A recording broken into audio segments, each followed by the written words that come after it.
Bodies of water are more than just vital elements of our natural environment. Our seas, rivers, lakes and streams are also shapers of culture and tradition. In the 6th season of Dayao, we go with the flow to see how this most vital of resources has enabled us to become bearers of Dayao, our knowledge, our pride.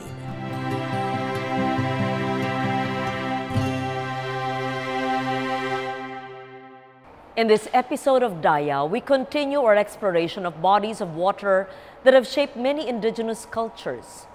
Not many Filipinos know of the Bugkalot of Nueva Vizcaya, of their history as nomadic farmers, as fishermen, as warriors and headhunters.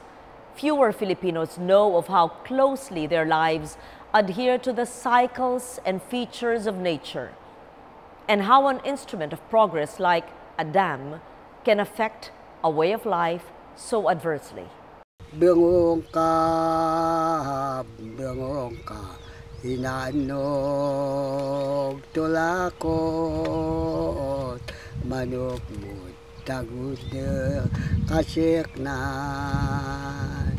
unngalanog siyang teman, mungoy padang tong, kinuyagutan na, abal ka yung amber. The Bugkalot occupy the forests and mountains of Nueva Vizcaya, Quirino, and Aurora provinces. In Vizcaya, the Bugkalot are concentrated around forests of the headwaters of the Cagayan River.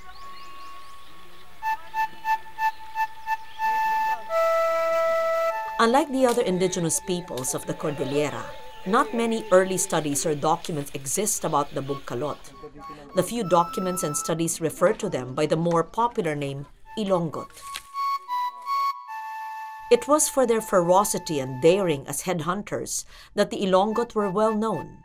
Long after other Cordillera peoples had been pacified, the Ilonggots were still actively practicing headhunting. The definitive text on the practice and psychology of the Ilonggot headhunter was published in 1980 by anthropologist Renato Rosaldo. Having lived with the Ilonggot for many years, he was able to study a society that had been shaped by headhunting from 1883, the time when the Ilonggot were first documented, to 1974 when the practice waned. The cult of the warrior headhunter was a deeply rooted one in Ilonggot culture. A successful headhunt allowed a young man to transition to adulthood and married life. Men who had taken heads were accorded the right to wear the prestige symbols that marked their status.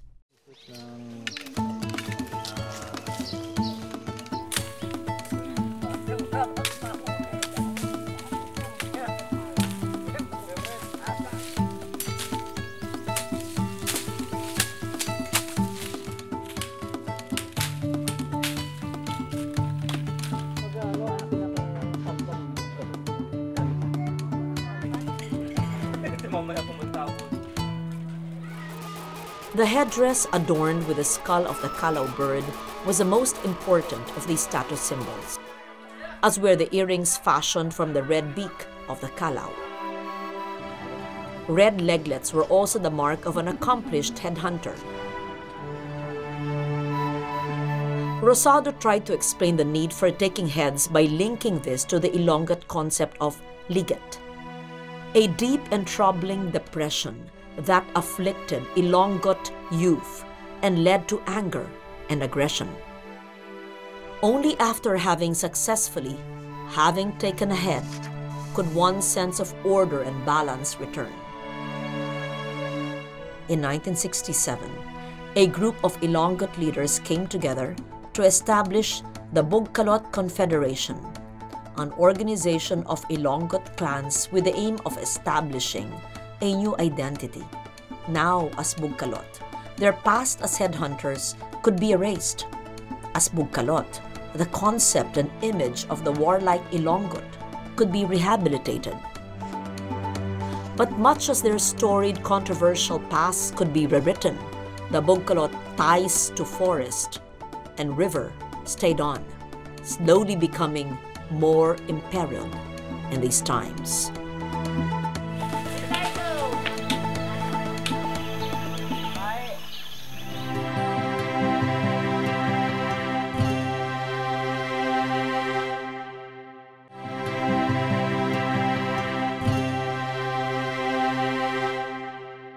In their agriculture, their ways of fishing and harvesting, the Bugkalot still very much resemble their Ilonggot forebears. And though much of the landscape is changing, they still cling to these, both by choice and by necessity.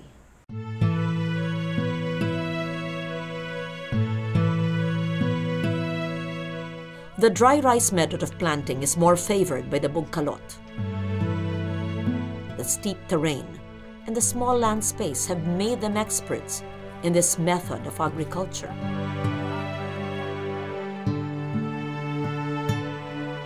Ang kabuhayan ng mga katutubo rito sa amin, isa yung pagtatanim, pangangaso,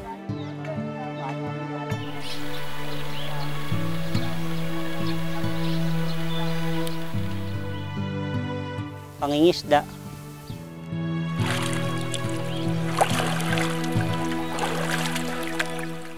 Kumukuha rin kami ng mga raw material sa gubat, kagaya ng yantok na ipinagbibili sa baba para ipalit ng mga kailangan namin, kagaya ng asin, sabon, mga damit. Sa farming po namin, upland na farming. Bali, sa aming pagtatanim, hindi namin kailangang diligin, kundi meron lang siyang seasonal. So panahon ng tag-ulan, yung pagtatanim para yung ulan na mismo ang didilig doon sa halaman hanggang sa anihin. So pagka ganitong summer, land preparation, by the month of June, July, pagtatanim na yan para by October, November, hina-harvest na. Initutusok. Ang gamit kasi nun, kaya pag itinusok mo gano'n, tapos may lalagyan, kasi pag umulan, yung tubig, papasok doon, siyang didilig doon nandun sa loob. Pag umuulan, napupuno siya. Doon na magigising yung binhi para kuman siya, mabuhay. Kaya kahit pag halimbawa lumaki na siya, yung ding butas na yun, yun yung nagsisilbing ipunan ng tubig para mabuhay yung halaman.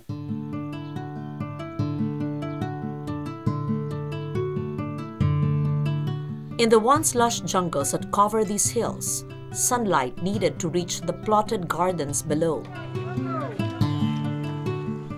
A unique system of pollarding or cutting the branches of trees was developed.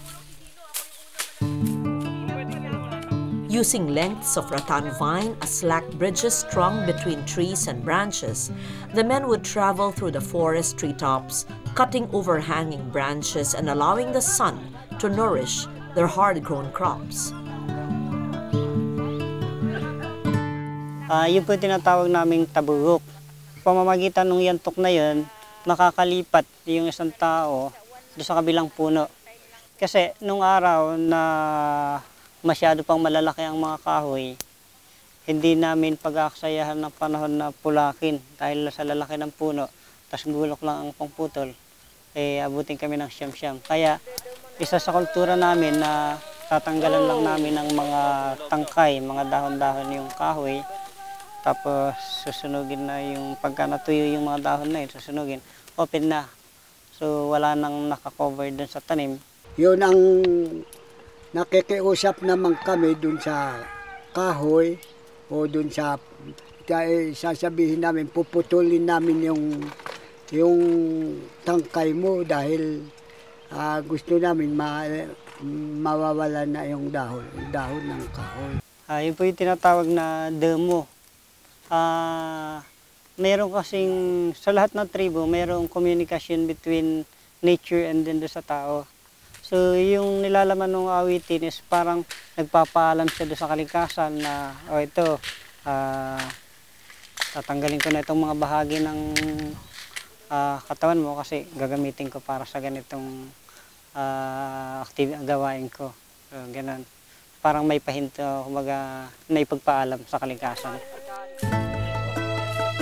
It is also said that this system was used for the warriors and headhunters to travel noiseless and undetected through the treetops.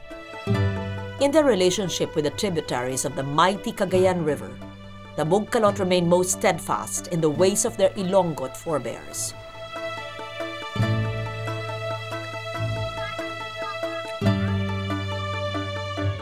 Ang pangingisda, nakaugalian namin na gawin araw sa gabi. So, magkaiba kasi minsan yung hinuhuli sa araw at saka sa gabi. Mostly sa gabi, noong mas mga lumang panahon, ang hinuhuli lang namin kadalasan sa gabi is mga igat, palos. Ganon. Pero sa araw, lahat ng madadaan ng isda ay hinuhuli. Pagka kasi gabi, ganitong klase ang panghuli dahil tutukan. Pero pag araw, meron yung may tali naman kasi pang malayuan naman dahil hindi naman sila malalapitan. Lalo pag madilim, hindi naman nila makikita yung lumalapit sa kanila. Lalo pag may ilaw, nasisilaw lang sila. Kaya minsan yung isda, tinatago niya yung mata niya, tumatalikod.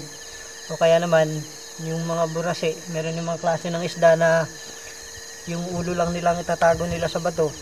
Kaya kahit hawakan mo, kahit wala kang pana, pwede mo silang hulihin. Nahawakan lang din sa hasang, sa ganito. Ganyan.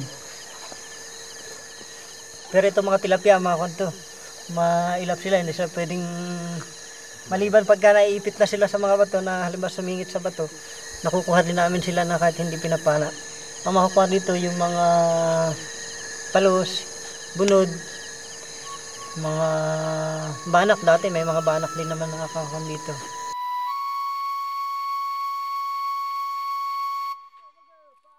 Isa sa nakaugalian namin na pangingisda sa araw, yung sama-sama na pangingisda, buong community. Mangingisda kami, lulusong kami sa ilog. Sa umaga, lahat ng kalalakihan, mangingisda. Yung mga babae naman, naghahanda ng babayo, nagluluto sila ng pagkain. Tapos yung mahuhuli sa umaga hanggang tanghali, iluluto lahat yan pagkain ng buong community. Pagkatapos nun, maninisid uli sa hapon. Yung mahuhuli na sa hapon, yun na yung hahati-hatiin para sa lahat ng pamilya na sumama. O kahit hindi ka pamilya, kahit hindi sumama, kung gustong bigyan, kung maraming huli, meron din binibigyan ng mga naiiwan sa baryo. Bahagi ng ikinabubuhay namin. So, ang isda, malaking portion din ng aming kultura na pinagkakabuhayan.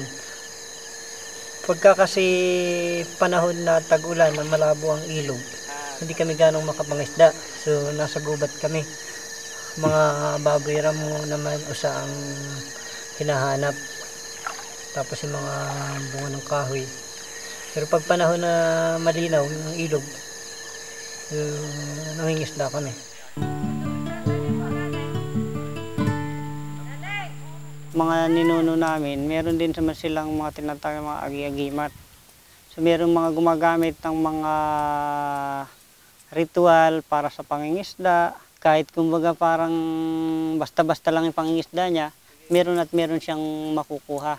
May mga dahon, mga baging na pinagsasama-sama ng mga may gumagamit. Parang agimat niya sa pangingisda.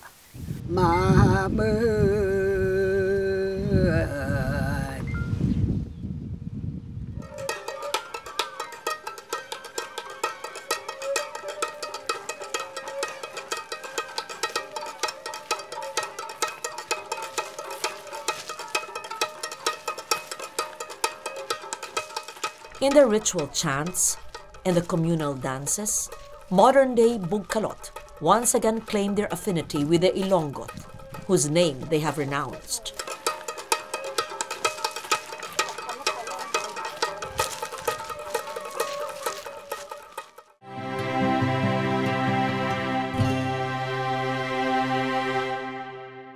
It is a quandary of governments and technocrats to build a dam that will fulfill the needs of many, while depriving those on whose ancestral domain the dam is built. This is a crisis that the Bugkalot now face.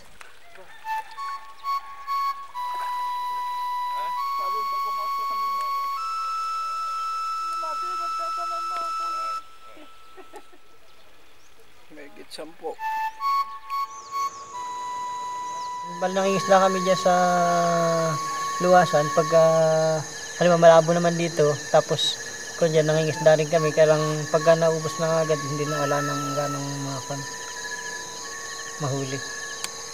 Maliliit lang mahuhuli dyan, hindi kagaya ng ganito na ngayon kasi kaya nakakahuli ng malaki rito, binabawal namin pangisda nito hanggang doon.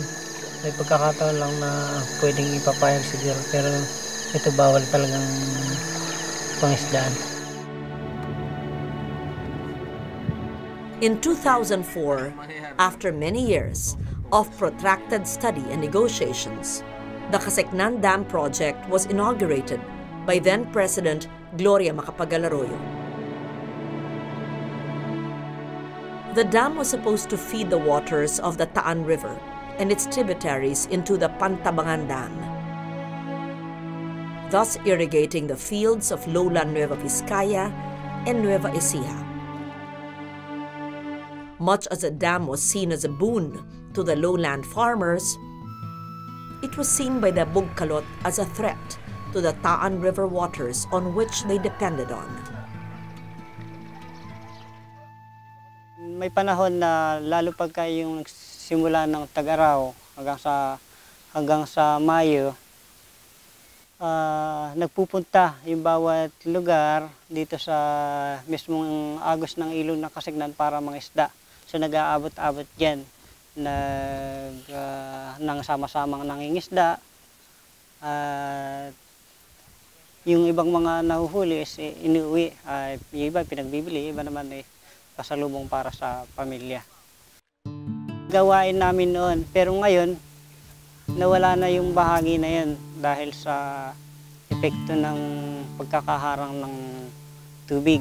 Dahil sa naitayong Kaseknan Multipurpose Hydropower Project na pinakiusap ng NIA sa may mga katutubo ng araw na makapagtayo ng dam dito sa Kaseknan at saka sa Tang. So mula nung naitayo yung dalawang dam na yan, hindi na namin nagagawa yung bagay na yan dahil tuyo na itong babang bahagi ng dam. Wala kasing tubig, kahit anong tubig na maagos. Kaya yung mga isda na dapat sana malayang makarating sa amin, galing doon sa gilid ng dagat, wala na. So kung ano na lang meron dito, yun na lang ang aming nakukuha.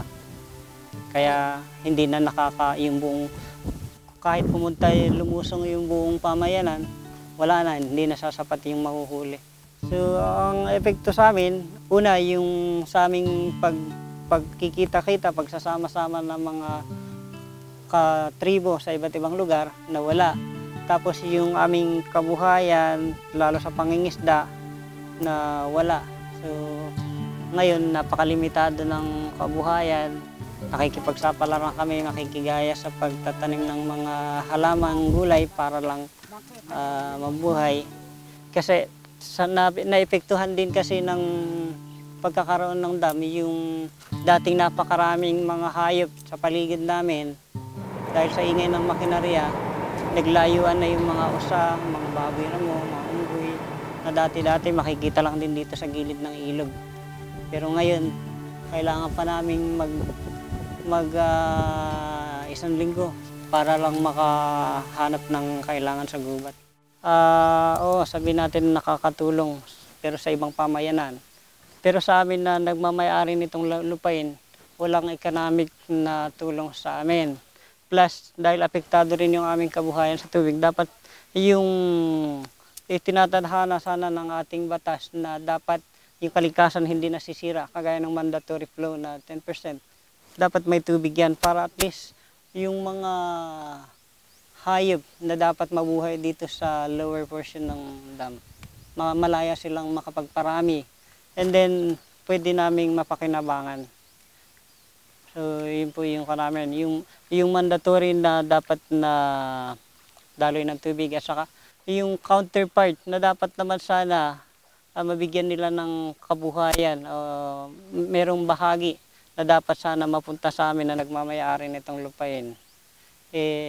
Dapat sana maibigay. So, kung maaari na makarating sa mas mataas na mga namamahala, namumuno ng ating bansa na mabigyang pansin yung bagay na yun.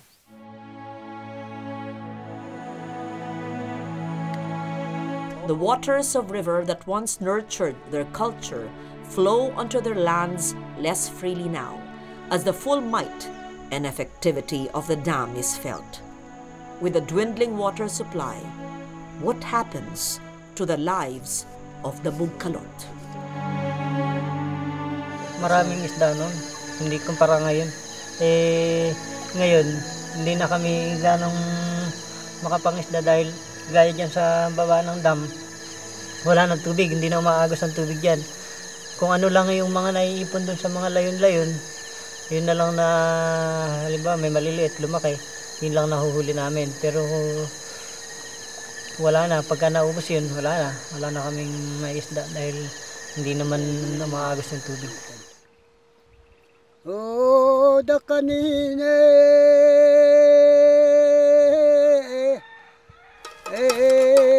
pakas lagi pugadong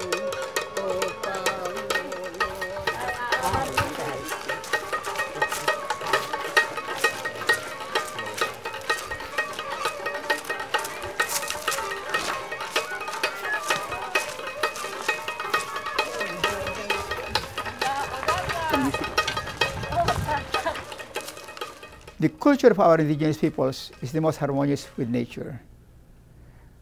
For them, everything in nature is alive. Not only trees and animals have spirits, even rocks, earth, air, water, fire have spirits, and they are all alive. That's why nature to them is very sacred. And they live in harmony with all these spirits. That's why if you are to build an infrastructure for these indigenous peoples, the settings should be as natural as possible. I would also recommend that the masters among these indigenous peoples be identified. The masters of the arts, the masters of their faith, the masters of their agriculture, the masters of their medicine be identified so that the government can support these masters, so that these masters can teach the people, their children especially, the way of the elders, so that the culture will not disappear even for a long, long time.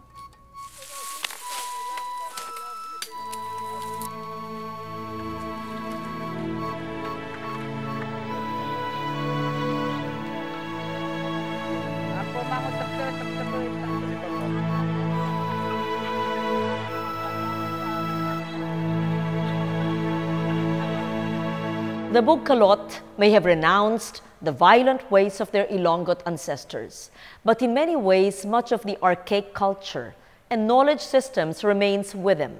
These are traditions that they themselves have sifted through as they alter their identity. These are the practices that make the Bugkalot proud of who they have become. But in the face of technological development that alters the river on which they've lived, how will they cope? Just as they have survived a crucial change of identity, so do I hope that the Bugkalot, however and whenever they adapt to change, may continue to be bearers of Dayao, our knowledge, our pride.